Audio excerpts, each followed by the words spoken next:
Studio yes news కి స్వాగతం. వార్తల ముందుగా ముఖ్యాంశాలు. ఈ నెల 8న విశాఖలో ప్రధాని మోదీ పర్యటన, పలు అభివృద్ధి పనులకు గాను శంకుస్థాపన.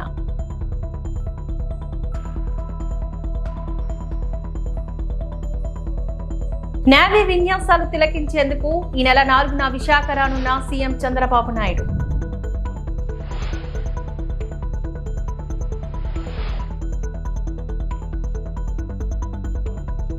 సంవత్సరంలో కూటమి ప్రభుత్వం ఏపీ ప్రజలు మోసంతో మొదలు పెట్టించింది. వైసీపీ ఎమ్మెల్సీ వరద కళ్యాణి వ్యాఖ్య.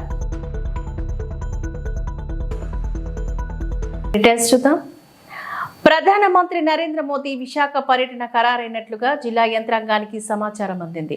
ప్రధాని 8వ తేదీన మధ్యాహ్నం 3 గంటలకు విశాఖ ఎయిర్పోర్టుకు చేరుకుని అక్కడి నుంచి నేరుగా ఆంధ్ర యూనివర్సిటీ ఇంజనీరింగ్ కళాశాల మైదానానికి చేరుకుంటారు. అక్కడ పలు అభివృద్ధి కార్యక్రమాలు ప్రారంభించి జాతికి అంకితం చేస్తారు.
फोटो खींचो, मुख फोन कर।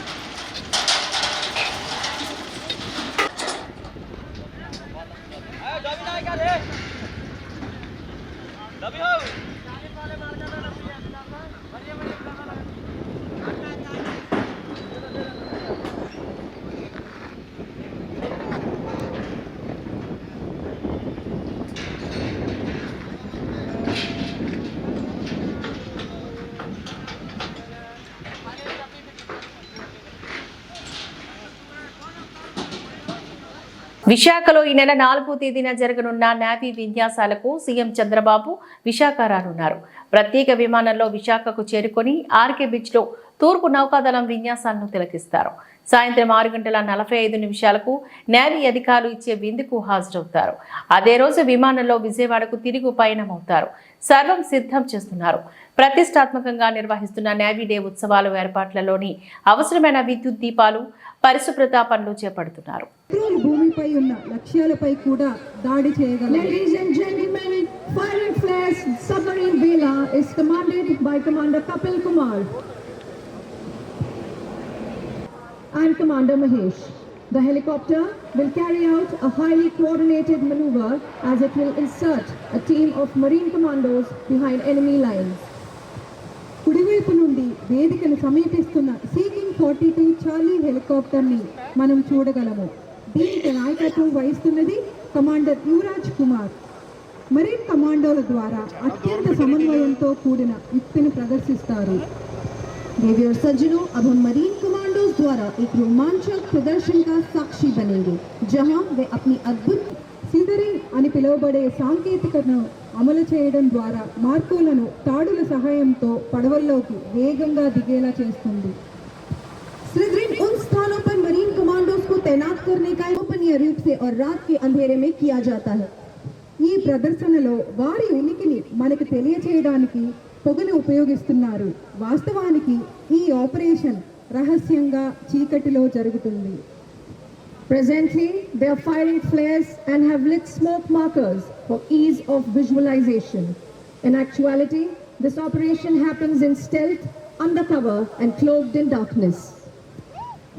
ये इनफ्लेटेबल असॉल्ट बोट्स भारतीय नौसेना की साहसी कमांडोज मार्कोस जो विशेष बल ఈ దాడి పడవలను భారత నావికా దళానికి చెందిన మార్కోస్ అనబడే కమాండోలు ఉపయోగిస్తున్నారు. వారు ప్రత్యేక దళాల విభాగం INS కర్ణకు చెందినవారు. వారి నినాదం ద ఫ్యూ ద ఫియర్లెస్. देवी और सज्जनों, मंच के ठीक दाहिनी तरफ दुश्मन की एक चौकी है जिसमें एक भारतीय बंधक है.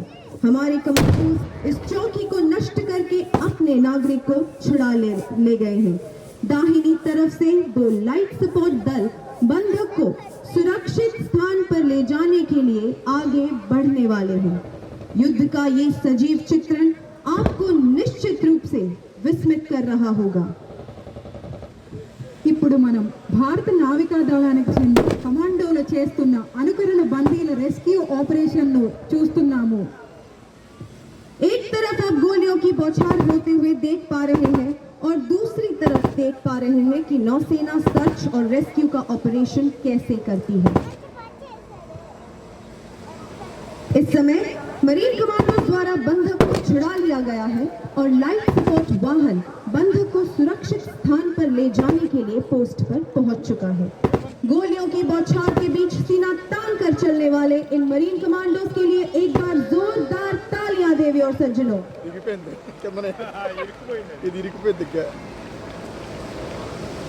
देवी और सज्जनों, the Indian Navy clearance divers led by Lieutenant Commander Sonu Kumar Singh are approaching their target, which is a simulated offshore installation and oil rig, a vital economic asset of the enemy. The clearance divers of the Indian BMP में उतारते हैं. భారత నౌకాదళంలోని ఉభయచర నౌకలలో landing platform dock INS Jalashwa మరియు స్వదేశీయంగా నిర్మించిన landing ship tank large Gharial, Shardul, Airavat Mechanized infantry Paramahar comprising of 4 BMPs moving forward in a tactical box formation.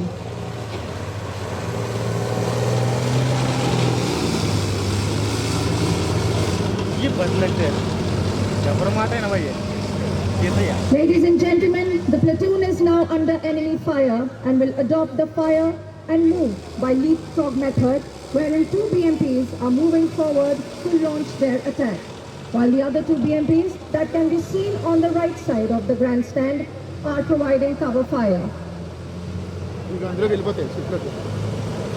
Itself from enemy view.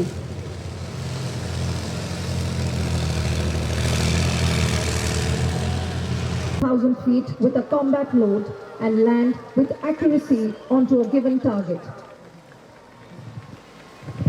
देवी और सज्जनों, కొత్త సంవత్సరంలో కొత్త ఆశలతో సంతోషంగా అడుగులు పెడతాం అనుకుంటే కూటమి ప్రభుత్వం ఏపీ ప్రజల మోసంతోని మొదలు పెట్టించిందని వైసీపీ ఎమ్మెల్సీ వరదు కళ్యాణి పేర్కొన్నారు. విశాఖలో వైసీపీ కార్యాలయంలో జరిగిన ప్రెస్ మీట్లో ఆమె మాట్లాడారు. ఈ 7 నెలల్లోని కూటమి ప్రభుత్వం పాలన చూస్తే ఏపీ ప్రజలను ఏడిపించే విధంగా ఉందని అన్నారు. ఎన్నికల్లో ఎన్నో మోసపూరిత హామీలు ఇచ్చి ఏపీ ప్రజలను మోసగించి అధికారంలోకి వచ్చిన కూటమి ప్రభుత్వం మరోసారి ఆంధ్ర ప్రజలను మోసం చేశారు అంటూ తెలిపారు. విజనరీ లీడర్ అని చెప్పుకునే చంద్రబాబు గజని తరహాలో ఇచ్చిన హామీలను మర్చిపోయి తెలుగు ప్రజలను మోసం చేశారు అంటూ వరదు కళ్యాణి మండిపడ్డారు. 1,48,00,000 మంది ఉన్నారు.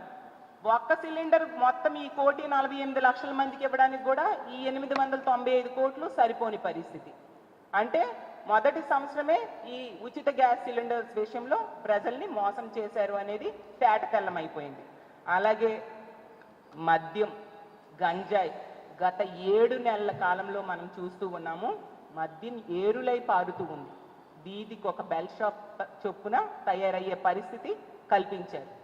ఈ పార్టీ ఎమ్మెల్యే నిర్వహిస్తున్న మద్యం షాపులకి అనుబంధంగా ఈ బెల్ షాప్స్ నిర్వహించిన సంగతులు ఎన్నో మనం చూసాం. ఈవెన్ హోమ్ మినిస్టర్ సొంత నియోజకవర్గంలో బెల్ షాప్స్కి వేలం వేశారంటే ఎంత దారుణంగా బెల్ షాప్స్ ఉన్నాయో అర్థం చేసుకోవచ్చు. బెల్ షాప్ దొరికితే 5 లక్షల రూపాయలు ఫైన్ వేస్తామని చెప్పారు. ఎంతమందికి ఫైన్ వేశారు, ఎన్ని బెల్ షాప్స్ని మీరు పట్టుకోగలిసారో అని నేను అడుగుతూ ఉన్నాను. అలాగే తీసుకుంటే జగన్మోహన్ రెడ్డి గారి టైంలో ప్రభుత్వ పాఠశాలలు చాలా కలర్ఫుల్గా తయారు చేశారు. నాడు నేడు ద్వారా విద్యకి చాలా ఇంపార్టెన్స్ ఇచ్చారు జగనన్న తన ముఖ్యమంత్రిగా ఉన్న 5 సంవత్సరాలు కూడా. ఇప్పుడు తీసుకుంటే వైన్ షాప్స్ చాలా కలర్ఫుల్గా ఈ కూటమి ప్రభుత్వం గత 7 నెలలుగా తయారు చేసిన పరిస్థితి మనం చూసాం. జగనన్న విద్యాంధ్రప్రదేశ్గా ఈ ఆంధ్రప్రదేశ్ రాష్ట్రాన్ని తయారు చేస్తే ఈ కూటమి ప్రభుత్వం మధ్యాంధ్రప్రదేశ్గా చేస్తూ ఉన్న పరిస్థితి మనకు క్లియర్గా కనిపిస్తుంది. ఎందుకంటే 77 రోజుల్లో ఈ కొత్త లిక్కర్ పాలసీ వచ్చి 77 రోజులు అయింది. 77 రోజుల్లో 66,000 కోట్ల మద్యాన్ని తాగించారు. మరి మధ్యాంధ్రప్రదేశ్ అనకు ఇంకేమంటారు? ప్రజలు, ముఖ్యంగా మహిళలు ఈ మద్యం తాగి చాలా అఘాయిత్యాలు, దాడులు, అత్యాచారాలు జరుగుతున్నాయి. నిజంగా ఈ కూటమి ప్రభుత్వం అధికారంలోకి వచ్చాక ఈ రాష్ట్రం మధ్యాంధ్రప్రదేశ్గా మారిపోయిందని ఎంతగానో బాధపడే పరిస్థితిని తీసుకొచ్చారు. అసలు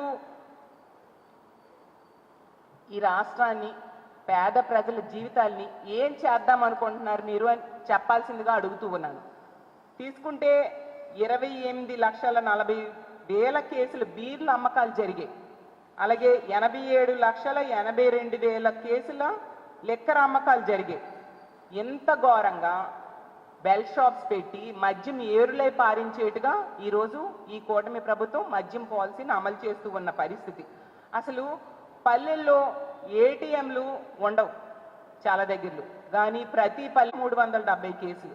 అంటే ఆ సంవత్సరంకి ఈ సంవత్సరంకి మద్యం కానీ అలాగే బీర్లు కానీ అమ్మకాల్లో ఎంత తేడా ఉంది, ఎంత ఎక్కువ మద్యం వరదలా పారుతుంది అనేది ఈ రాష్ట్ర ప్రజలు గమనించాల్సిందిగా కోరుతున్నాను. అలాగే తీసుకుంటే జగన్మోహన్ రెడ్డి గారి పాలన కంటే ఈ చంద్రబాబు నాయుడు గారి పాలనలో 18% లిక్కర్ అమ్మకాలు పెరిగాయి, 40% బీర్ల అమ్మకాలు పెరిగాయి.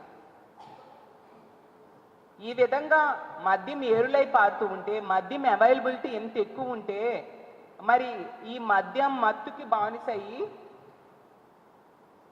మహిళల మీద అత్యాచారాలు జరగవా, హత్యలు జరగవా, దాడులు జరగవా? అసలు చూడండి, పాలకొండలో మన విద్యుత్ తీగల మీద ఒక మనిషి ఎక్కి ఎలాంటి వీరాంగం సృష్టించాడు మద్యం మత్తులో. మద్యం మత్తులో తండ్రి కొడుకులు కొట్టుకుంటున్నారు. ఎంత దారుణమైన సంఘటనలు! రోజుకొక అత్యాచారం, రోజుకొక హత్య మహిళల మీద జరుగుతూ ఉంది. అలాగే గంజాయి, ఎంత విచ్చలవిడిగా గంజాయి దొరుకుతుందో ఈ రాష్ట్రంలో మనం చూస్తూ ఉన్నాము. ఎంత ఘోరంగా గంజాయి సాగు జరుగుతుంది. తెలుగు భాష వికాసం ముసుగులో బడుగుల విద్యా భవిష్యత్తును నాశనం చేయొద్దని, ప్రభుత్వ స్కూళ్లలో ఇంగ్లీష్ మాంద్యం ఆపేస్తే ఎస్సీ ఎస్టీ బీసీలు అంగీకరించారని విదసం ఐక్యవేదిక రాష్ట్ర సమితి కన్వీనర్ డాక్టర్ బూసి వెంకటరావు స్పష్టం చేశారు. విదసం నేతృత్వంలో దళిత సంఘాలు విశాఖలోని అంబేద్కర్ భవన్లో ఏర్పాటు చేసిన మీడియా సమావేశంలో ఆయన మాట్లాడుతూ, ఇటీవల జరిగిన ప్రపంచ తెలుగు మహాసభల తీర్మానాలు, చర్చల్లో ప్రభుత్వ పాఠశాలలో ఇంగ్లీష్ మీడియం రద్దు చేయాలనే అంశం ప్రస్తావనకు వచ్చిన నేపథ్యంలో ఆ తీర్మానాలను ప్రభుత్వం పరిగణలోకి తీసుకోవద్దని, ఇంగ్లీష్ మీడియం కొనసాగించాలని కోరారు. కూటమి అధికారంలోకి రావడానికి ఎన్నికల్లో దళితులు అగ్రభాగాన నిలబడ్డారని తెలిపారు. కూటమికి అండగా నిలబడ్డ బడుగుల ఈ పిల్లలకు ఇంగ్లీష్ మీడియం దూరం చేయొద్దంటూ హితవు పలికారు. మాకు తీవ్రమైనటువంటి అభ్యంతరం ఉంది. ఆ తీర్మానం ఏమిటి అంటే, ఈ రాష్ట్రంలో గత 5 ఏళ్లుగా అమలు జరుగుతున్నటువంటి ప్రభుత్వ పాఠశాలలో ఇంగ్లీష్ మీడియంను జీవో 85ని రద్దు చేయాలని చెప్పి Nuthalapati Venkataramana chief justice of India ex chief justice గారు తీర్మానాన్ని ప్రవేశపెట్టారు. దాన్ని మేము తప్పుగా భావిస్తూ ఉన్నాం. తెలుగును బ్రతికించడం కోసం, చనిపోయిన తెలుగుని బతికించడం కోసం పిల్లల బడుగులు చదివేటువంటి విద్యా భవిష్యత్తు నాశనం చేసి అక్కడ తెలుగు మీడియాను ప్రవేశపెట్టడం కాదు ప్రత్యామ్నాయం అని చెప్పి మేము స్పష్టం చేస్తూ ఉన్నాం. ఇవాళ తెలుగు మీడియము ఇంగ్లీష్ మీడియంకి చాలా వైరుధ్యం ఉంది, చాలా తేడా ఉంది. దీంట్లో ఉద్యోగాలకు వెళ్ళేటప్పుడు ఇంగ్లీష్ మీడియం చదివి పిల్లలు మాత్రమే ఉద్యోగాలు ఎక్కువ పొందగలుగుతూ ఉన్నారని చెప్పి లెక్కలు చెబుతూ ఉన్న నేపథ్యంలో భవిష్యత్తులో బడుగుల పిల్లలకి ఇంగ్లీష్ చదువులు అవసరమని చెప్పి మేము భావిస్తూ ప్రభుత్వం ఈ తెలుగు మహాసభల తీర్మానాలను పట్టించుకోకుండా 85ని రద్దు చేయకుండా ప్రభుత్వ స్కూల్లో ఇంగ్లీష్ మీడియంని కొనసాగించాలని చెప్పి మేము డిమాండ్ చేస్తూ ఉన్నాం. ఇక రెండవది, ఈ ప్రభుత్వ స్కూళ్ళలో ఇంగ్లీష్ మీడియం రద్దు చేయాలని కోరుకునేటువంటి వారు ఎవరో కూడా ఆ స్కూళ్ళలో చదివే పిల్లల తాలూకా సామాజిక వర్గాల ప్రతినిధులు కాదు. వీరి పిల్లలందరూ అమెరికాలోనూ ఆంగ్ల మాధ్యమాలు చదువుతూ ఉన్నారు. వాళ్ళ పిల్లలు ఇంగ్లీష్ మీడియం చదివి అమెరికాలో ఉండాలి, మా పిల్లలేమో వారి దొడ్లో పాలేరులుగా ఉండాలి అనేటువంటి కుట్ర దీంట్లో ఉందని చెప్పి ఆ తీర్మానాన్ని మేము పూర్తిగా వ్యతిరేకిస్తూ ప్రభుత్వం ఇప్పుడు ఉన్నటువంటి ప్రభుత్వ పాఠశాలలో ఇంగ్లీష్ మీడియంని కొనసాగించాల్సిందిగా డిమాండ్ చేస్తూ తెలుగును బతికించడం కోసం ప్రభుత్వ ఉత్తర్వులన్నీ తెలుగులో రావాలి, కోర్టు తీర్పు ప్రతులు, పోలీసు రిమాండ్ రిపోర్ట్లు, ఛార్జ్ షీట్లు ఇవన్నీ తెలుగులో ఉండాలి.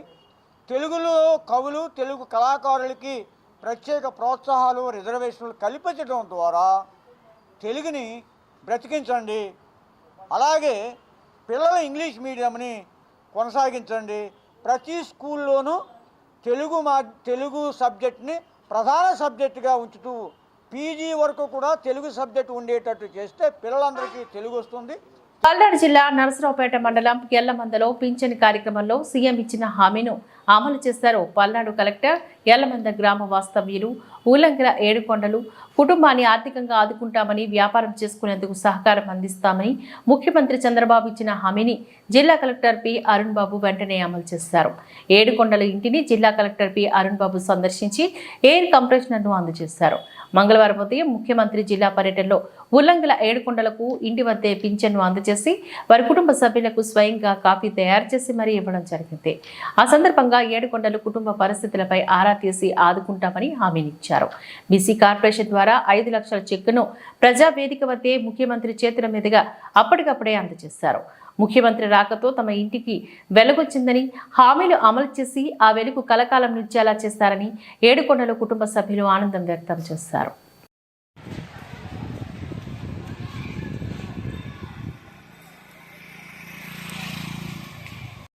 ఫోటో మాకు కాపీ చేసి మా ముఖ్యమంత్రి వచ్చి బయటికి ఒకసారి కూర్చోవటానికి బాగుంటుంది.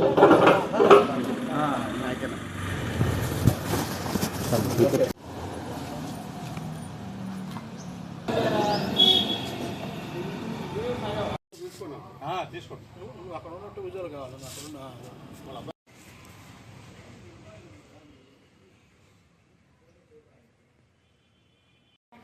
రాని రాని ఆయన మీ అబ్బాయి కోడల మీద అదే మన మందని స్టార్ట్.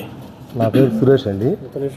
అనకాపల్లి స్థానిక గవరపాలెం గవర కార్పొరేషన్ చైర్మన్ మల్లా సురేంద్ర నివాసం వద్ద నూతన సంవత్సర వేడుకలు కూటమి నాయకులు ఆధ్వర్యంలో ఘనంగా నిర్వహించారు. అనంతరం కూటమి నాయకులు అభిమానుల మధ్య కేక్ కటింగ్ చేశారు. అనంతరం మల్లా సురేంద్ర మాట్లాడుతూ ముందుగా కూటమి నాయకులు అందరికీ నూతన సంవత్సర శుభాకాంక్షలు తెలిపారు. అదేవిధంగా 2024 ఆంధ్ర రాష్ట్ర ప్రజలందరూ కుటుంబ ప్రభుత్వానికి మంచి తీర్పునిచ్చారని అన్నారు. మనకి మంచి రోజులు వచ్చాయని, ఇది మంచి ప్రభుత్వం అని అన్నారు. కూటమి నాయకులందరికీ ప్రత్యేక కృతజ్ఞతలు తెలిపారు. ఈ కార్యక్రమంలో కూటమి నాయకులు, మహిళలు తదితరులు పాల్గొన్నారు. శృంగవరపుకోట మారిక రోడ్డు నిర్మాణం చేపట్టాలి అంటూ శిగర మారిక గ్రామానికి చెందిన గిరిజనులు పేపాడ మండల కేంద్రంలో మండల పరిషత్ అభివృద్ధి కార్యాలయం ముట్టడించడంతో పాటు వంట వార్పుతో కార్యాలయం ఆవరణలో నిరసన చేపట్టారు. సిపిఎం జిల్లా నాయకుడు చల్లా జగన్ ఆధ్వర్యంలో చేపట్టిన ఈ ముట్టడిలో గిరిజనులు మాట్లాడారు. మారిక రోడ్డు నిర్మించేది ఎప్పుడు, 78 ఏళ్ల స్వతంత్ర ఫలాలు గిరిజనులకు అందేదెప్పుడని మారిక గిరిజనులకు డిమాండ్ చేస్తూ ఈ నిరసన కార్యక్రమాన్ని వంట వార్పుతో చేపట్టారు.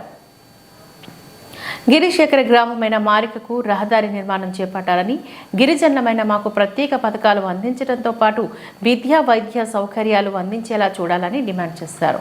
ఈ విషయంపై స్పందించిన tahsildar J Ramulamma, MPDO CH సూర్యనారాయణలు, పంచాయతీరాజ్ ప్రత్యేక వింగ్ కొత్తవలస ఏఈ ఐశ్వర్యను పిలిపించి గిరిజనులతో మాట్లాడించారు. ఏమండి అది 2017లో ప్రపోజల్ ఆ రోడ్డుకి మనం చేశారు. 5 కోట్లు ఖర్చు పెట్టిన తర్వాత 2 కిలోమీటర్లు వేశారు. చిన్నమని చెప్పు.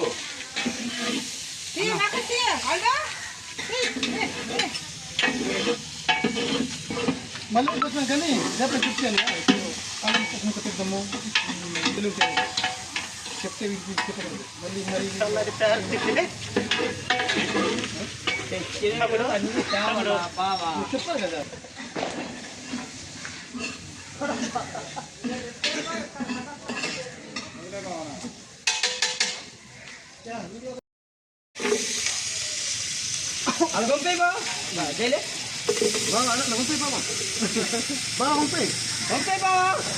నీకు చెప్పు, నాడికి కాదు, నీకు చెప్తున్నాను.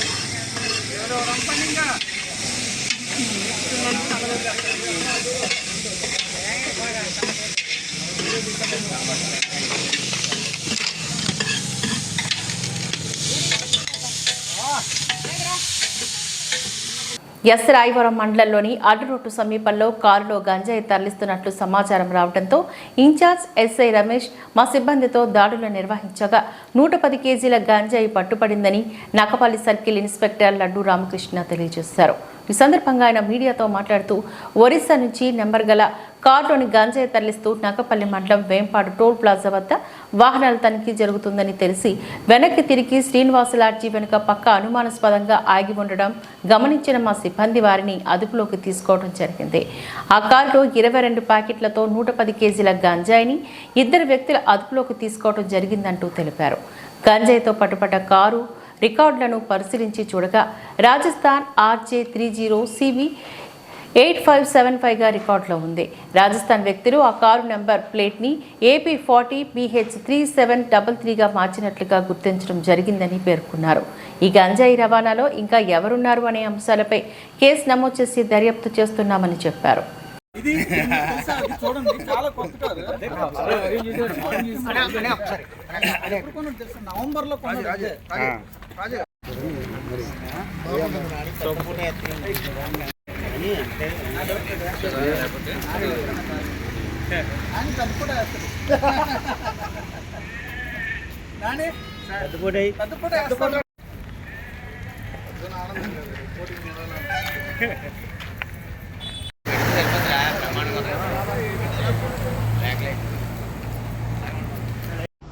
ఈరోజు ఉదయం 10 గంటల ప్రాంతంలో మాకు వచ్చిన సమాచారం మేరకు మనకి ఎస్రాయవరం మండలం అడ్రోడ్ సమీపంలోనే ఈ వెంకటేశ్వర లాడ్జ్ బ్యాక్ సైడ్ ఉన్న లేఅవుట్లోనే ఒక అనుమానాస్పదంగా ఒక కారు ఉందనే సమాచారం రావడంతో కోటవరట్ల ఎస్ఐ గారు రమేష్ గారు, అంటే మన రాయవరం ఎస్ఐ గారు సెలవులు ఉండదు, ఆయన మన ఇన్ఛార్జ్ ఎస్ఐ గారు, ఆయన వెళ్ళి సిబ్బందితో కలిపి వెళ్ళి అక్కడ మీడియా సమక్షంలో కారు నుంచి తనిఖీ చేయడం జరిగింది. ఆ కారులోనేమో రాజస్థాన్కి చెందినటువంటి ఒక 2 పర్సన్స్ ఉన్నారు.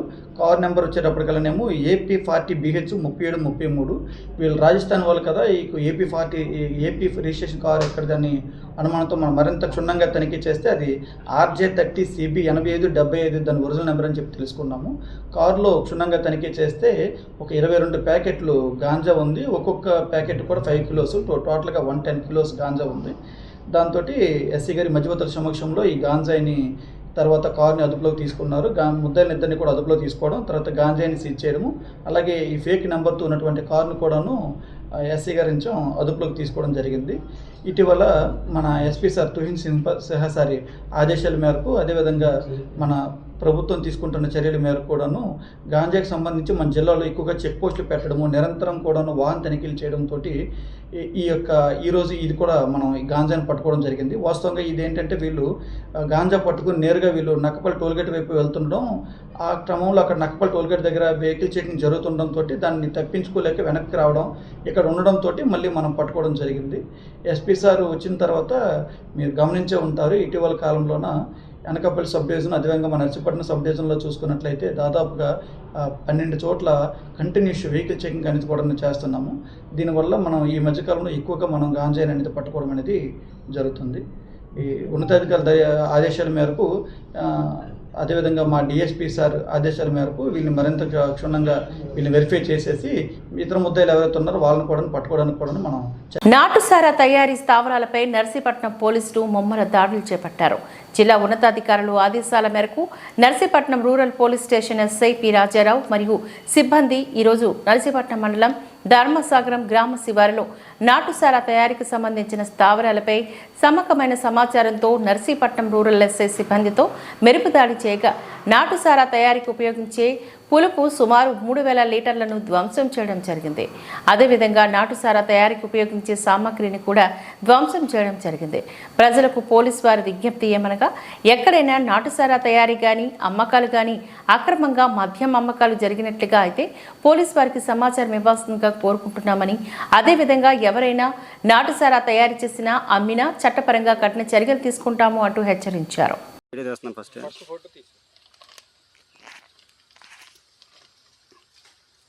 ఓకేనా?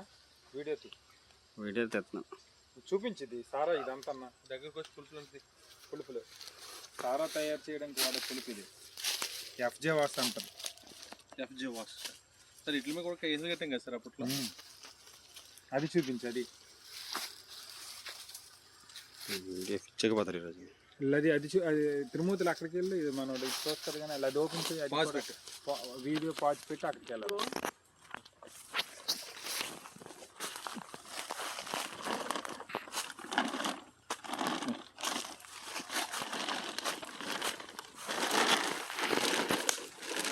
ఇట్లా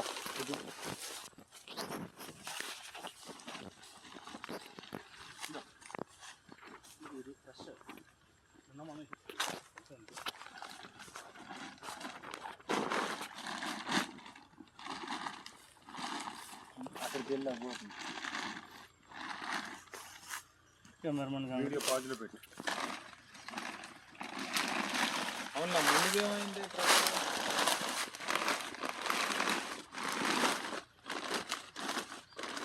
అప్పుడు అమ్మాయి స్టేట్మెంట్ ఏదో పెట్టింది, మరి ఒకవేళ స్టార్ట్ చేస్తే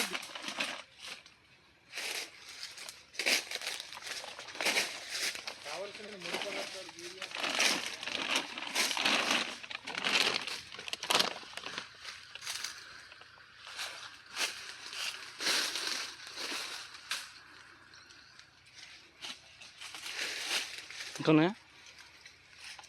ఈ వార్తలు ఇంతటితో సమాప్తం. నమస్కారం.